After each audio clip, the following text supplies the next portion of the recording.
umunezero wo kwisi umara akanya gato wacamisha mbutazi ukahaca inkono utazi uribuka kera tukinama rimwe ukinyitirira inyama y'ikindi nyandika mu gitabo c'abakunzi bawe nanje ndakwemereye sinzosiba na rimwe nyandika mu gitabo c'abakunzi bawe.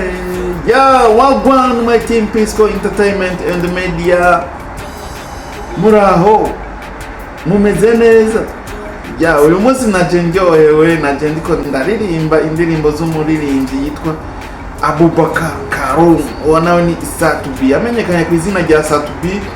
Ni umuririmbyi w'umurundi, novuga yuko yabiciye biracika, uje mu baririmbyi bo mu gihugu cy'u Burundi wibagiye izina rya Satubi, aho ntiwobura umufana w'umuziki. Iby'umuziki ntabyo woba uzi, urinze uza ukavuga uti muri top 10 y'abaririmbyi bakorera mu gihugu cy'u Burundi, ukibagira izina rya Karum batazira Satubi, aho woba wamaze gutakara, woba uriko uraduhenda mu byerekeye umuziki wo mu gihugu cy'u Burundi. Umunsi tugomba turabire hamwe urubuga rwiwe rwa YouTube, turabe ivyo amaze gukora, turabe urubuga rwiwe igihe rwatanguriye gukora, hama tuze tubabwire n'igitigiri c'indirimbo amaze gukora.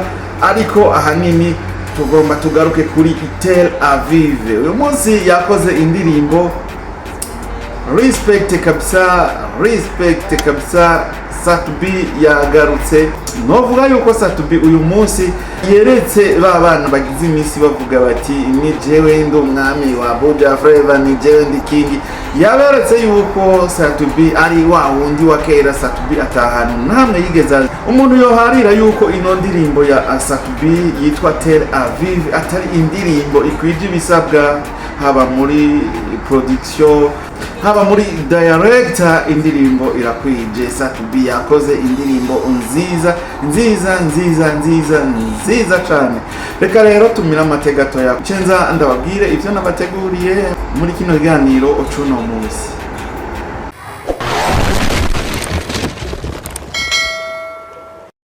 Nari mpejeje kubibabwira, uyu munsi nabateguriye ikiganiro kigaruka ku muririmbyi Satubi, umuririmbyi w'umurundi, umuririmbyi ubona yuko yanditse izina kuva mu mwaka w'ibihumbi 2010.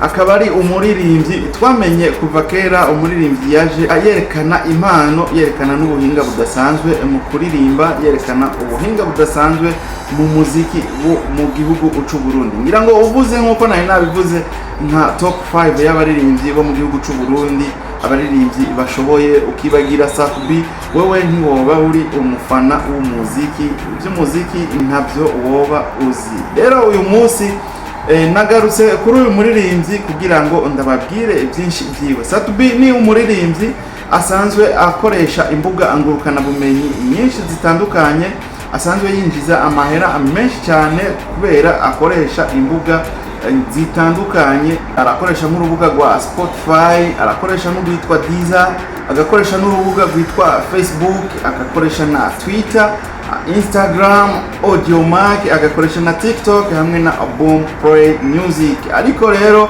uyu munsi ngomba yuko ndababwira urubuga rwiwe rwa YouTube, ndababwire aho rwatanguye. Hano onye banditse ati depuis le 25 septembre 2014. Murumva yuko Satubi amaze imyaka irenga 10 ariko arakoresha urubuga rwiwe rwa YouTube. Akaba amaze kurabwa n'amaviews agera kuri 38,554,391. Ayo niyo maviews amaze kwinjira kuri runo rubuga rwa Satubi. Satubi akaba akurikiranwa n'abantu bagera kuri 471,000 baba abone cyangwa ba subscribe 471,000. Urubuga rwiwe rukatwereka kandi yuko rufise amavideo agera ku 163. 63 video nivyo ziri kuri runo rubuga rwiwe rwa Satubi.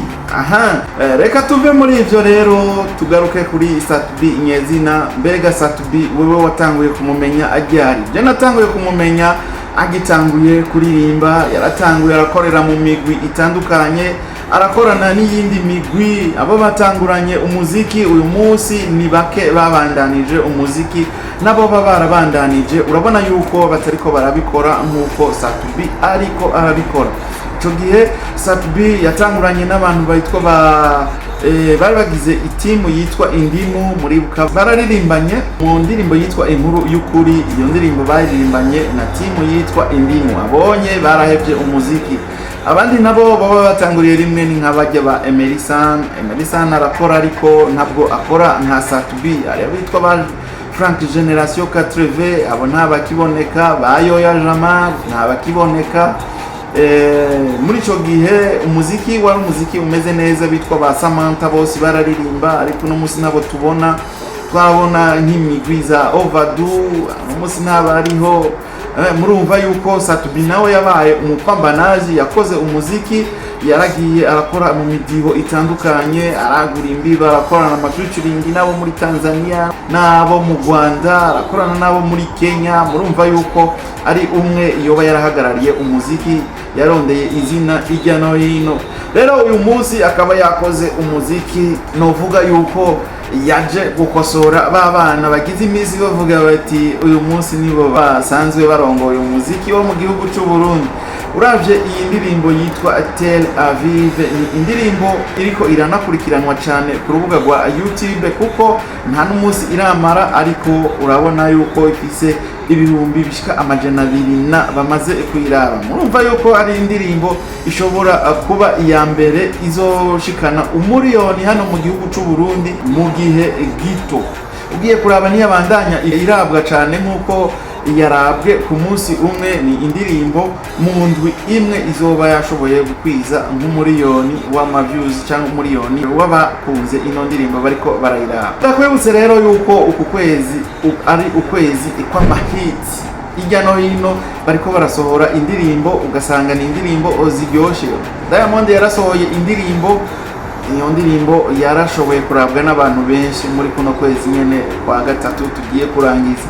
Harmonize yarakoze indirimbo nayo nyene irakundwa cyane.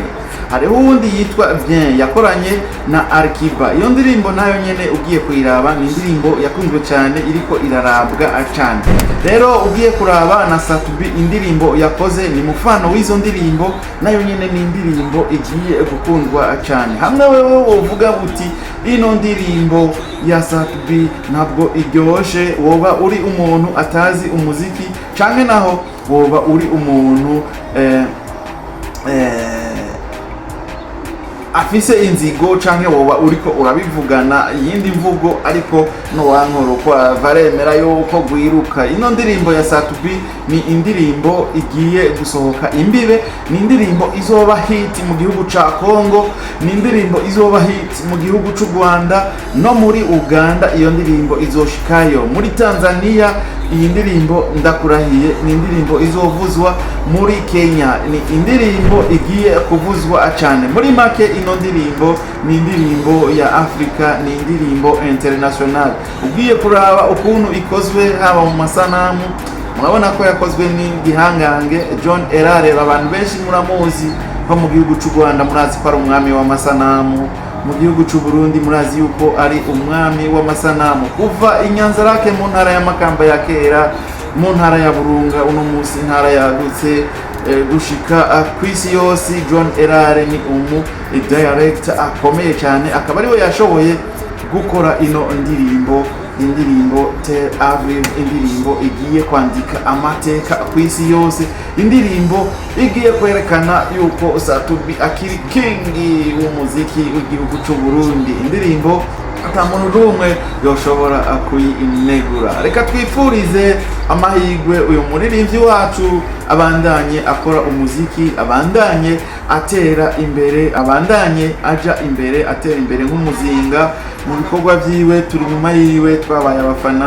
biwe kuva kera, kuva agitanguye umuziki. Satubi uyu munsi kudo chapeau, urerekanye yuko ukiri king Satubi. Babana warabanje babareka baridagadura, ariko uyu munsi uraberetse yuko umuziki nawe ukiwushoboye. Rero abapromota abo mu gihugu cy'u Burundi, ntimwirengagize ino ndirimbo. Iyi ndirimbo tuyishikane kure kabisa. Abajournaliste mwirengagize ino ndirimbo ya Satubi. Iyi ndirimbo tuyishikane kure. Umuntu wese yumvirije kino kiganiro ashikane ino ndirimbo ya Satubi kure hashoboka. Iyi ndirimbo kuko ni international, ni indirimbo imeze neza cyane. Reka tubashimire rero mwebwe mwakurikiye kino kiganiro kuva ku ntango kugera hano kigeze. Ahanini twari tugarutse gukeza uyu muririmbyi wacu Satubi n'ino ndirimbo yaraye ashize hanze, indirimbo yitwa Tel Aviv. Kumukeza cyane ko ari igikorwa akiza, igikorwa yakoze, igikorwa novuga yuko Satubi impano yiwe ari ijyanyene. Nawe yagomba kareka gukora iyindi midiho, tukamumenyerera kuri iyi midiho yatanguriye ko. Iyi niyo midiho yiwe, agombe avuga ati jengo masohora indirimbo tumwitege muri uno mudiho. Aho niho azoba ari Satubi, ni hatazonanigwa, ni hatoba umutananigwa, niho azoba ariko arakora ibiriko biranezera abantu benshi. Kuko na Lucky Dube avuze ati ngo masohora indirimbo, twaba tuzi yuko Lucky Dube agomba asohore reggae music. Rero Satubi nk'impanuro, ntuzohebe ya style yagushikana yatuma wewe witwa Satubi, uzobandanye iyo style niyo yiwawe.